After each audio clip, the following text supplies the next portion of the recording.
ಯಾರೆಲ್ಲ 9, 18, 27ನೇ ತಾರೀಕು ಕೊಟ್ಟಿರ್ತೀರ ಇವರೆಲ್ಲನೂ ಕೂಡ 9 ಸೀರೀಸ್ ಅವ್ರು ಆಗಿರ್ತಾರೆ. ಆಡಳಿತ ನಡೆಸುವಂತ ಗ್ರಹ ಕುಜ ಗ್ರಹ ಅಂದ್ರೆ ಮಂಗಳ ಗ್ರಹ ಆಗಿರ್ತಾರೆ.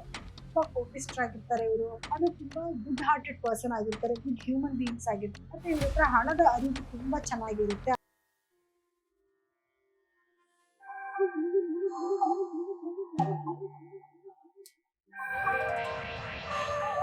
ನಮಸ್ಕಾರ ಎಲ್ಲರಿಗೂ, ನಾನು ನಿಮ್ಮ ವಿಭಾ ಶೆಟ್ಟಿ. ಇವತ್ತಿನ ವಿಶೇಷವಾದ ಕಾರ್ಯಕ್ರಮಕ್ಕೆ ತಮಗೆಲ್ಲರಿಗೂ ಸ್ವಾಗತ. ವಿಶೇಷವಾದ ಕಾರ್ಯಕ್ರಮ ಅಂದ್ರೆ ನಾನು ಯಾವ್ದ್ರ ಬಗ್ಗೆ ಮಾತಾಡ್ತಾ ಇದ್ದೀನಿ ನೋಡಿ. ಪ್ರತಿಯೊಬ್ಬ ಮನುಷ್ಯನಿಗೂ ಕೂಡ ಇವಾಗ ಒಂದು ಸಮಯ ಅನ್ನೋದು ನಿಗದಿ ಆಗಿರುತ್ತೆ. ಒಬ್ಬ ಮನುಷ್ಯ ಹುಟ್ಟಿದ ದಿನಾಂಕ ನಮ್ಗೆ ತುಂಬಾ ಇಂಪಾರ್ಟೆಂಟ್, ಹುಟ್ಟಿದ ಸಮಯ ಕೂಡ ತುಂಬಾ ಇಂಪಾರ್ಟೆಂಟ್. ನಾವ್ ಎಲ್ಲೇ ಹೋಗ್ಬೇಕು ಅಂತಂದಾಗೂ ಕೂಡ ನಾವ್ ಎಷ್ಟ್ ಗಂಟೆಗೆ ಹೋಗ್ಬೇಕು, ಎಷ್ಟ್ ಗಂಟೆಗೆ ಮನೆಗೆ ವಾಪಸ್ ಬರ್ತೀವಿ, ಪ್ರತಿಯೊಂದನ್ನು ಕೂಡ ನಾವು ಫಾಲೋ ಅಪ್ ಮಾಡ್ತೀವಿ. ಸೊ ಅಂದ್ರೆ ಯಾವ ಟಾಪಿಕ್ ಬಗ್ಗೆ ಮಾತಾಡ್ತಿದ್ದೀನಿ ಅಂತ ನಿಮ್ಗೆ ಆಲ್ರೆಡಿ ಗೆಸ್ ಆಗಿರುತ್ತೆ. ಅದೇನೆ ನಂಬರ್ಸ್ ಬಗ್ಗೆ ನಾನು ಇವತ್ತು ಮಾತಾಡ್ತಾ ಇದ್ದೀನಿ.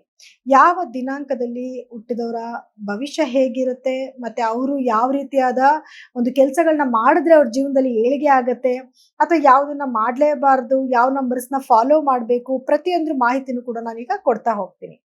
ಯಾರೆಲ್ಲ 9, 18, 27ನೇ ತಾರೀಕು ಕೊಟ್ಟಿರ್ತೀರ ಇವರೆಲ್ಲನೂ ಕೂಡ 9 ಸೀರೀಸ್ ಅವ್ರು ಆಗಿರ್ತಾರೆ. ಸೊ 9ನೇ ನಂಬರ್ನ ಆಡಳಿತ ನಡೆಸುವಂತ ಗ್ರಹ ಕುಜ ಗ್ರಹ ಅಂದ್ರೆ ಮಂಗಳ ಗ್ರಹ ಆಗಿರ್ತಾರೆ. ಸೊ ಇವರ ಗುಣ ಸ್ವಭಾವ ಹೇಗಿರುತ್ತೆ, ಅವರ ನಡವಳಿಕೆ ಹೇಗಿರುತ್ತೆ ಅಂತ ನೋಡೋಣ ಬನ್ನಿ. ಸೊ ಮೊದಲನೇದಾಗಿ ಕುಜಗ್ರಹ ಅಂದಿದ ತಕ್ಷಣ ಅದೊಂದು ಫೈರ್ ಆಗಿರ್ತಾರೆ. ತುಂಬಾ ಕೋಪಿಷ್ಠರಾಗಿರ್ತಾರೆ ಇವರು. ಹಠಮಾರಿತನ ಜಾಸ್ತಿ. ಇವರ ವರ್ತನೆ ಬೇರೆಯವ್ರಿಗೆ ತುಂಬಾ ಅಹಂಕಾರ ಪ್ರವೃತ್ತಿ ಇವರು ಅನ್ನೋ ತರನೇ ಅವ್ರಿಗೆ ತೋರಿಸ್ತಾ ಇರತ್ತೆ. ಆದ್ರೆ ತುಂಬಾ ಗುಡ್ ಹಾರ್ಟೆಡ್ ಪರ್ಸನ್ ಆಗಿರ್ತಾರೆ, ಗುಡ್ ಹ್ಯೂಮನ್ ಬೀಯಿಂಗ್ಸ್ ಆಗಿರ್ತಾರೆ ಇವರು. ಮತ್ತೆ ಒರಟುತನ ಜಾಸ್ತಿ, ಕಠಿಣ ಸ್ವಭಾವದವ್ರು ಆಗಿರ್ತಾರೆ ಇವರು. ಮತ್ತೆ ಕೋಪ, ಹಠಮಾರಿತನ ಜಾಸ್ತಿ ಇರುತ್ತೆ. ಸ್ಟ್ರಾಂಗ್ ಬಾಡಿ ಇರುತ್ತೆ ಇವ್ರು ಯಾವಾಗ್ಲೂ ಅಷ್ಟೇ. ನೋಡಕ್ಕೆ ಫಿಸಿಕಲ್ ಆಗಿ ಇವ್ರು ನೋಡಿದಾಗ ಒಂಥರ ಒಂದು ಬಾಡಿ ಬಿಲ್ಡ್ ಮಾಡಿದಾರೇನೋ, ಒಂದು ಸ್ಟ್ರಾಂಗ್ ಪರ್ಸನ್ ಏನೋ ಅನ್ನೋ ರೀತಿ ಇವರು ಕಾಣಿಸ್ಕೊಂತಾ ಇರ್ತಾರೆ. ಮತ್ತೆ ಇವ್ರ ಹತ್ರ ಹಣದ ಅರಿವು ತುಂಬಾ ಚೆನ್ನಾಗಿರುತ್ತೆ, ಆದ್ರೆ ಅಷ್ಟೇ ಖರ್ಚು ಕೂಡ ಮಾಡ್ಕೊಂತಾರೆ, ಏನು ಉಳಿಸ್ಕೊಳ್ಳಲ್ಲ ಇವರು. ಇನ್ನ ಇವರ ಹೆಲ್ತ್ ಪ್ರಾಬ್ಲಮ್ಸ್ ಏನ್ ಬರ್ಬೋದು ಅಂತ ನೋಡಿದ್ರೆ, ಅವಾಗ ಸ್ವಲ್ಪ ಆಕ್ಸಿಡೆಂಟ್ಗಳಾಗೋದು, ಬಿದ್ದು ಏಟ್ ಮಾಡ್ಕೊಳ್ಳೋಂಥದ್ದು, ಕೈ ಕಾಲು ಮೂಳೆ ಮುರ್ಕೊಳ್ಳೋಂಥದ್ದು ಜಾಸ್ತಿ. ಯಾಕಂದ್ರೆ ಆತೃತ ಸ್ವಭಾವ ಇವ್ರಿಗೆ ಜಾಸ್ತಿ ಇರುತ್ತೆ. ಏನೋ ಒಂದು ಕ್ವಿಕ್ ಆಗಿ ಆಗ್ಬಿಡ್ಬೇಕು, ಕ್ವಿಕ್ ಆಗಿ ಮಾತಾಡ್ಬಿಡೋದು, ಈ ಸ್ವಭಾವ ಜಾಸ್ತಿ ಆಗಿರುತ್ತಲ್ಲ, ಇದರಿಂದ ಸ್ವಲ್ಪ ಇವ್ರಿಗೆ ಆಕ್ಸಿಡೆಂಟ್ಗಳಾಗುವಂಥದ್ದು ಜಾಸ್ತಿ. ಹೊಟ್ಟೆಗೆ ಸಂಬಂಧಪಟ್ಟಿರುವಂಥ ಕಾಯಿಲೆಗಳು ಬರೋ ಚಾನ್ಸಸ್ ಇರುತ್ತೆ. ಜೊತೆಗೆ ಜೀರ್ಣಾಂಗ ಸಮಸ್ಯೆ, ಹೊಟ್ಟೆ ಸಮಸ್ಯೆ ಅಂದಮೇಲೆ ಅಲ್ಲಿ ಜೀರ್ಣ ಸಮಸ್ಯೆಗಳು ಬಂತು. ಸೊ ಹಾಗಾಗಿ ಇವರು ಟೈಮಿಗೆ ಕರೆಕ್ಟಾಗಿ ಊಟ ತಿನ್ನೋದನ್ನ ರೂಢಿ ಮಾಡ್ಕೋಬೇಕು, ಇಲ್ಲ ಅಂತಾರೆ ಹೆಲ್ತ್ಗೆ ತುಂಬಾನೇ ಪ್ರಾಬ್ಲಮ್ಸ್ ಬರಕ್ಕೆ ಶುರುವಾಗ್ಬಿಡುತ್ತೆ. ಇನ್ನು ನೆಗೆಟಿವ್ ಪಾಯಿಂಟ್ಸ್ ಏನು ಇವ್ರದ್ದು ಅಂತ ನೋಡಕ್ ಹೋದ್ರೆ, ಇವರಿಗೆ ಯಶಸ್ಸಾಗೋದು ತುಂಬಾ ನಿಧಾನ ಆಗತ್ತೆ. ಇವ್ರೊಂದು ಫೇಮಸ್ ಪರ್ಸನ್ ಆಗಬೇಕು ಅಂದ್ರೆ ಬಹಳಷ್ಟು ಪರಿಶ್ರಮ ಪಡಬೇಕು, ಸಾಕಷ್ಟು ಟ್ರೈ ಮಾಡ್ತಾನೆ ಇರಬೇಕು. ಇನ್ನ ನೆಕ್ಸ್ಟ್ ಅಹಂಕಾರನ ಇವರು ಕಮ್ಮಿ ಮಾಡ್ಕೋಬೇಕು. ಇದೇ ಅವರ ಒಂದು ನೆಗೆಟಿವ್ ಪಾಯಿಂಟ್ಸ್ ಆಗಿರುತ್ತೆ. ಮತ್ತೆ ಮೂಡಿ ಆಗಿರ್ತಾರೆ. ಒಂದ್ಸತಿ ಇದ್ದಂಗೆ ಅವ್ರಿಗೆ ಇನ್ನೊಂದ್ಸತಿಗೆ ಮೂಡ್ ಇರಲ್ಲ, ಬೇಗ ಅವರು ಡೈವರ್ಟ್ ಆಗ್ಬಿಡ್ತಾರೆ. ಇನ್ನು ಯಾವ ರೀತಿಯಾದ ಕೆರಿಯರ್ ಇವ್ರಿಗೆ ತುಂಬಾ ಚೆನ್ನಾಗಿ ಸೂಟ್ ಆಗುತ್ತೆ ಅಂತ ನೋಡಿದ್ರೆ, ಇವರಿಗೆ ಪೊಲೀಸ್ ಕೆಲಸಗಳು ತುಂಬಾ ಚೆನ್ನಾಗಿ ಸೂಟ್ ಆಗುತ್ತೆ. ಸ್ಪೋರ್ಟ್ಸ್ಗೆ ಸಂಬಂಧಪಟ್ಟಿರುವಂತ ಜಾಬ್ಸ್ ಇವ್ರಿಗೆ ತುಂಬಾ ಚೆನ್ನಾಗಿ ಬರುತ್ತೆ. ಆಮೇಲೆ ಇವರು ಐರನ್ಗೆ ಸಂಬಂಧಪಟ್ಟಿರುವಂತ ಕೆಲಸಗಳಾಗಿರ್ಬೋದು, ಸ್ಟೀಲ್ ಇಂಡಸ್ಟ್ರಿನಲ್ಲಿ ಕೆಲಸ ಮಾಡುವಂಥದ್ದಾಗಿರ್ಬೋದು, ಕನ್ಸಲ್ಟೇಷನ್ ಆಗಿರ್ಬೋದು, ಇದೆಲ್ಲನೂ ಕೂಡ ಇವರಿಗೆ ತುಂಬಾ ಚೆನ್ನಾಗಿ ಸೂಟ್ ಆಗುವಂತ ಕೆಲಸಗಳಾಗಿರುತ್ತೆ. ಮತ್ತೆ ಪ್ರಾಪರ್ಟಿ ಬಿಸ್ನೆಸ್ ಕೂಡ ಇವ್ರಿಗೆ ತುಂಬಾ ಚೆನ್ನಾಗಿ ಸೂಟ್ ಆಗುತ್ತೆ.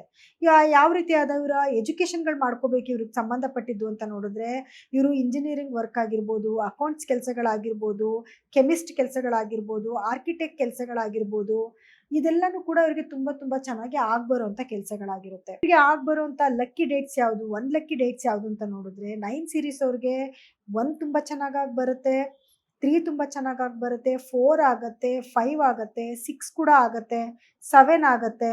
ಇವ್ರು ಸ್ವಲ್ಪ ಅವಾಯ್ಡ್ ಮಾಡ್ಕೊಬೇಕಾಗಿರೋ ನಂಬರ್ ಯಾವುದು ಅಂದ್ರೆ 2 ತುಂಬಾನೇ ಇವ್ರಿಗೆ ಆಗೇ ಬರ್ದಿರೋ ನಂಬರ್ಗಳು, ಮತ್ತೆ 8 ಕೂಡ ಇವ್ರಿಗೆ ಅಷ್ಟರಲ್ಲೇ ಆಗೋದು.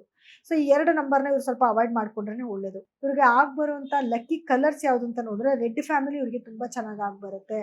ಇವ್ರು ಅವಾಯ್ಡ್ ಮಾಡ್ಕೊಬೇಕಾಗಿರುವಂತ ಕಲರ್ ಯಾವುದು ಅಂತ ನೋಡಕ್ ಬಂದಾಗ, ಬ್ಲ್ಯಾಕ್ ಅಂಡ್ ಬ್ರೌನ್ ಅವಾಯ್ಡ್ ಮಾಡ್ಕೊಬೇಕಾಗುತ್ತೆ.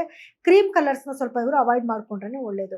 ಇನ್ನು ಈ ದಿನಾಂಕದಲ್ಲಿ ಹುಟ್ಟಿರುವಂತಹ ಏನು ಸೆಲೆಬ್ರಿಟೀಸ್ ಯಾರ್ಯಾರು ಅಂತ ನೋಡೋಣ ಬನ್ನಿ. ನೋಡಿ, ಈ ನಂಬರಲ್ಲಿ ಹುಟ್ಟಿರುವಂತಹ ಸೆಲೆಬ್ರಿಟೀಸ್ ಅಂತಂದ್ರೆ, ಮೊದಲನೇದು ಅಕ್ಷಯ್ ಕುಮಾರ್ ಅವರು 9ನೇ ತಾರೀಕು ಹುಟ್ಟಿದ್ದಾರೆ. ಮತ್ತೆ ಯಡಿಯೂರಪ್ಪನವರು 27ನೇ ತಾರೀಕು ಹುಟ್ಟಿದ್ದಾರೆ. ಹಾಗೆ ರಾಮ್ ಚರಣ್ ಅವರು ಕೂಡ 27ನೇ ತಾರೀಕು ಹುಟ್ಟಿದ್ದಾರೆ. ಶಶಿ ಕಪೂರ್ ಕೂಡ 18ನೇ ತಾರೀಕು ಹುಟ್ಟಿದ್ದಾರೆ. ಹಾಗೆ ಉಪೇಂದ್ರ ಅವರು ಕೂಡ 18ನೇ ತಾರೀಕು ಹುಟ್ಟಿದ್ದಾರೆ. ನೋಡಿ ಇವರೆಲ್ಲರೂ ಕೂಡ ಯಶಸ್ಸು ಇಮಿಡಿಯೇಟ್ ಆಗಿ ಬಂದಿಲ್ಲ. ಇವರು ಹಾರ್ಡ್ ವರ್ಕ್ ನಂತರನೇ ಇವರಿಗೆ ಯಶಸ್ಸು ಅನ್ನೋದು ಇವ್ರ ಜೀವನಕ್ಕೆ ಬಂದಿರೋದು. ಸೊ ಹಾಗಾಗಿ ನೀವು ಕೂಡ ಸ್ವಲ್ಪ ಶ್ರಮ ಪಟ್ರೆ ತುಂಬಾ ಎತ್ತರದ ಸ್ಥಾನಕ್ಕೆ ಹೋಗ್ಬೋದು ಅಂತ ನಾನು ಭಾವಿಸ್ತೀನಿ. ನಿಮ್ಗೇನಾದ್ರೂ ನಮ್ಗೇನು ಗೊತ್ತಾಗ್ತಾ ಇಲ್ಲ ಅಥವಾ ಜೀವನದಲ್ಲಿ ಏನು ಏಳಿಗೆ ಆಗ್ತಾ ಇಲ್ಲ, ನಮ್ಗೇನು ನೇಮ್ ಚೇಂಜ್ ಮಾಡಬೇಕು ಅಥವಾ ಯಾವ ನಂಬರ್ ತಗೋಬೇಕು, ಗಾಡಿಗೆ ಯಾವ ತರ ನಂಬರ್ ಟ್ಯೂನ್ ಅಪ್ ಮಾಡ್ಕೋಬೇಕು ಅನ್ನೋ ಇನ್ಫಾರ್ಮೇಶನ್ ಏನಾದ್ರು ಬೇಕು ಅಂದ್ರೆ ಸ್ಕ್ರೋಲ್ ಆಗ್ತಿರುವಂತ ನಮ್ಮ ನಂಬರ್ಗೆ ಕರೆ ಮಾಡಿ ನಿಮ್ಮ ಬಗ್ಗೆ ನೀವು ಖಂಡಿತವಾಗ್ಲೂ ತಿಳ್ಕೊಬಹುದು. ಸೊ ಎಲ್ಲರಿಗೂ ಧನ್ಯವಾದಗಳು.